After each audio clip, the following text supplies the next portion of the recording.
What's up, guys? So I just wanted to make a quick disclaimer before you watch this video. Number one is I'm not a medical professional, so these are just my own personal views on injury and how to deal with them. Number two is this video is a lot of me just sitting in a chair talking. So because of that, I decided to throw in some clips of my own fails at the very end so you guys can see that I also fall. And number three, I do want to get back to product reviews and trick tips because that is where my passion lies. So know that those are still coming. Be safe out there. I know things are crazy right now. My heart goes out to you guys, and I hope you enjoyed this video. Thank you. What's up, guys? This is John with Skate Better, and today I'm going to talk to you about injury and skateboarding. So first things first, before I get started, I do have two reviews coming out soon. I'm going to be reviewing the Nike SB Blazers. I said that in the last video, and then I finally got this primitive deck I've been skating, and I just wanted to be honest. I really do want to give this deck and those shoes some time before I do a review. So I would never just skate a deck a few times or shoes a few times, and coming off my injury, I am going to need a little bit longer to skate those things and get the reviews. I could do one now. I definitely have some thoughts about each, but I really want to make sure that I'm giving my effort to it so that you guys get an honest review. That being said, I want to talk about injury and skateboarding. I just came off of what was basically a 3-month injury, and I have a lot of insight that I think it could help someone. So I'm just going to do this video on injury. I think we all know injury is common in the sport of skateboarding. If you don't know that, then you either just started or you might not have been skating long enough. Even if you're just trying the super basic flat ground, moving super slow, is always a chance of getting injured with a shinner, of slipping out, or whatever, this or that. So just know that it's going to happen at some point, most likely, in your career. I hope it never does, but it probably will. So that being said, let's get into it. So in this video, I want to talk about some ways to stay uninjured in skateboarding, or that I think you can prevent injury. And then also talk about, if you do get injured, what are some things you could do to maybe help that injury or stop it from being such a long injury. So the first thing I want to say is listen to your body. And what I mean by that is I think we're all hype on skateboarding. You want to get out. If you just had skated every day in a row for 4 days or 5 days, depending on your age and your recovery level, you might not be able to skate forever. Most people can't go out and skate every day. There's going to be a point where either your body is going to tell you it's achy, it can't move right, and you'll even feel a little sticky when you're doing tricks. And my advice is to listen to your body. If it doesn't feel good, don't skate. If you feel tight, take extra time and warm up.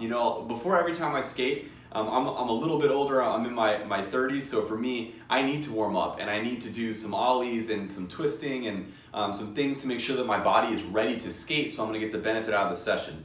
So my advice is, number one, it shouldn't feel like work. It should feel like fun. I think it's really easy to get frustrated on a skateboard. I think we've all been there. It can be a very emotional sport. You're trying a trick over and over, even a trick you may have had, and then all of a sudden you don't have it. It's like, what is going on? And I find what happens to me when I get frustrated is I'll keep trying the trick. I won't listen to my body. I won't rest. I won't take a break. I won't think about what I'm doing. I'll just keep going, and then either I get tunnel visioned and I injure myself, something else goes wrong, or I just get even more frustrated and I end up just not wanting to skate. So there's a couple things you can do. One is you can take a break. Go grab a sip of water, sit down, think about what you did. Number two is you can watch the video, take videos, watch yourself doing the tricks, see what's going wrong. These are all really simple. The message I'm trying to relay within this is take a step out of it for a second. Just take a step out of the trick, and just when you get in that tunnel vision of I just gotta get it, I keep go. Take a step back.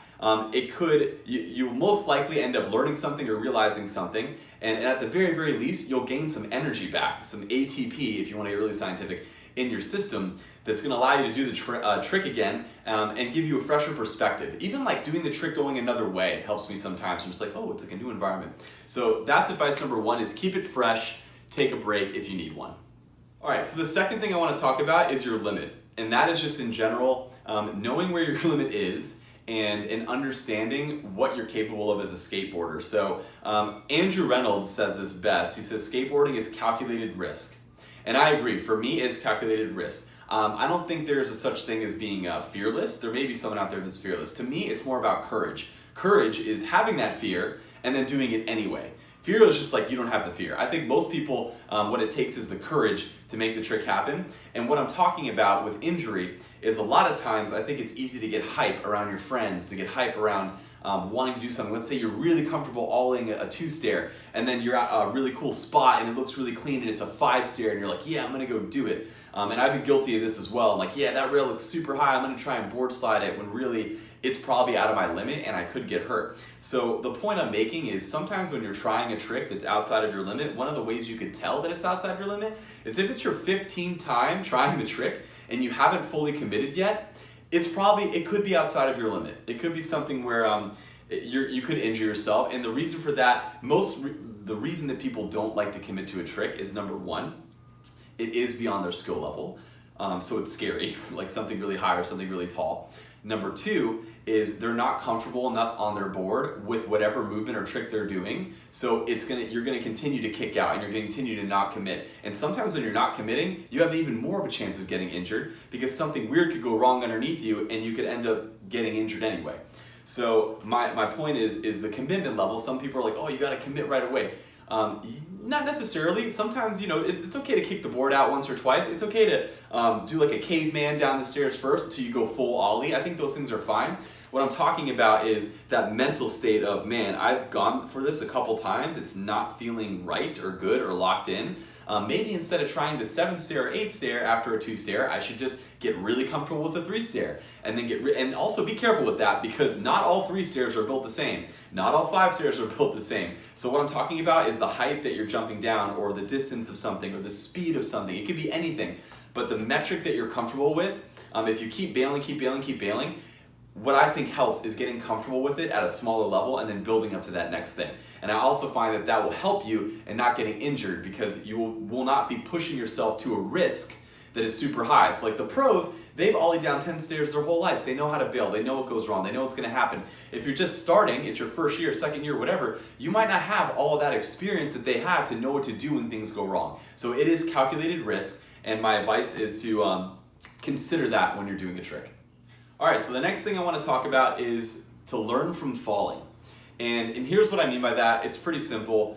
The more you fall, the more you're going to get used to what it's like to fall. And when I first started picking up skateboarding, I was terrified. I remember as a kid, I had like shin guards, knee guards, like a whole hockey pad set up just to like learn an ollie because I was so scared of the pain, of the falling, of what could happen to myself. And I think now that I'm a little bit older, I understand that falling is a part of the process, unfortunately. And I say unfortunately. It's a part of the process, and you learn a lot when you fall. You learn what went wrong in the trick. You learn how to fall when you're falling. And also, you learn that it's not the end of the world. I think like you're trying a trick. I think the first time I was trying like a frontside 180 going really fast, I like ate crap. But then I was like, all right, you know what? That wasn't so bad. The worst thing that kind of could have happened. And I feel like I could try it again.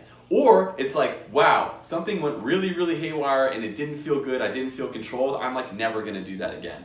Either way, when you fall, you learn something about the trick. You learn something about yourself. You learn something about your body. And the main message I want to relay is the more you fall, you're going to get better at falling and you're not going to have as much fear. So I'm not saying that like if you fall going really slow that you're not going to have a fear of fall going super fast. That's different. But when you fall during certain speeds, certain heights, certain this, certain that, you learn that it's not the end of the world. You'll learn how you'll get more comfortable doing the trick and you won't be as afraid to eat it because it's already happened to you and you kind of already understand what can go wrong. An example would be like a kickflip. When I kickflip, I know there's a very, very small chance I could land on the nose and roll my ankle. It's happened like once. More likely than that, there's a better chance I'm gonna primo. So the board's not gonna rotate or flip all the way and I'm gonna land like that and fall backwards. And I know from falling on my wrist so many times that it's better to just let my arms go up and kind of fall on my butt or kick out of it if I can. Kick myself back kind of. So you will learn how to fall out of tricks if you fall, but if you never fall, or if you never kind of take that next little progression step to commit, it's not gonna happen and you could get stuck. So there will be a fear of falling, but it's having the courage to know that the commitment to land the trick has to be greater than the fear of failure or falling. Okay, so the last thing I want to talk about is if you do get injured. So if you do get injured, if it's your wrist, if it's your ankle, if it's your whatever, I just want to talk about joints because that's the experience that I have with. I'm not talking about like road rash or like anything else that could happen like that. I've gotten stitches in my eyebrow from hitting my head in a fence, like all these weird things have gone wrong. What I'm talking about is like joints. So like you fall on your wrist really bad, your elbow, your ankle, something like that happens. Number one, if you're not sure how bad it is, my advice is to seek medical attention. And that's all I'm gonna say. I'm gonna stop there. Everyone's in their own world, everyone has their own things that are nearby that are convenient for them. You decide whatever you're gonna do with your body. My advice that I'm giving is to seek out medical attention, because at least you'll know. And what I mean by that is, like, if you fall really bad or something bad happens and you have pain, sometimes it's very hard to know if it's a break or if it's a sprain or something less, or God forbid it's something complicated, like a complex fracture or whatever. If you go get it checked out, you'll have more information, and knowledge is power when you're trying to heal yourself. So that's number one. Number two, if you're deciding not to do that, or either way, more often than not, and I'm not a doctor, I'm not certified to give medical advice, I'm speaking on my own experience. More often than not, ice is a good idea. So rice, rest, ice, and then compress and elevate. So that depends on the situation, but I'm just talking about ice right now. I think ice is amazing in the first 24 to 48 hours of an injury. I think it'll help a lot with inflammation. It speeds up the healing process. It'll get you back to where you want to be sooner, no matter how long your injury is going to take. So what I'm talking about, the main message that I'm trying to land here, is being proactive with your injury and not reactive. So reactive is like, I hurt myself, oh, I'm gonna throw on a cast and skate again tomorrow. It's like, okay, take a day, see how it feels, do a few small tricks, and then maybe you're okay to skate, maybe you're not. If you're injured, if it really is an injury and you continue to skate, you could hurt yourself even more. You could prolong the injury. It could become something permanent that never heals. You could always have something that you're dealing with. So my advice is to try and understand your injury the best you can. Take precautions as soon as you can to heal it if you have to, and and go seek medical advice if you can. If it's something where it's a tear or a break, my other advice is physical therapy will save you if you can afford it. I know not all of us can, I understand that. If you can go physical therapy, or even YouTube that crap, physical therapy for whatever you're going through, it will help you so much. It's helped me a lot with my injury, that's all I'm gonna say. It's helped me so much in getting back to being able to skate again, when there was a point where I wasn't sure if it was ever gonna get kind of back to that level. So it's about strengthening and flexibility at the same time that you're healing. You want the muscle to be strong, but you also want to stretch around it so you have that mobility. And that's just a general injury. Okay, so in closing, thanks for checking out this video. I hope you guys learned something from this. From my experience, that's my goal. I just want you to learn from my mistakes and my failures, so hopefully you can get better or they don't happen to you. If you guys want to see a video on just rolled ankles, I could probably do a whole video on injuries and what that looks like. Now that I've basically torn every muscle and ligament in my ankle and healed from it, I could tell you the steps that I took. I could talk a little bit more about what that injury looks like. I've rolled my ankle in the past and it hasn't been as bad. If you want to see a video on just rolled ankles and injuries and prevention and moving forward, let me know in the comments and I'll do a video on that. If not, I really do want to get back to product reviews and trick tips. I'm going to be doing more trick tips too, because that's where my passion is right now. If you guys did enjoy this video, please like, subscribe, and comment, and I'll see you guys next time.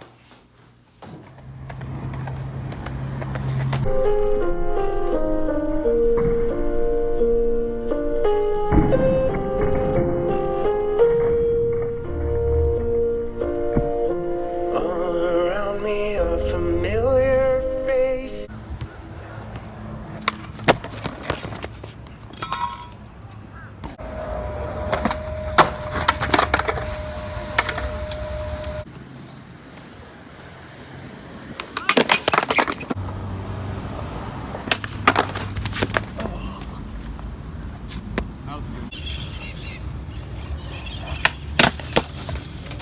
Good.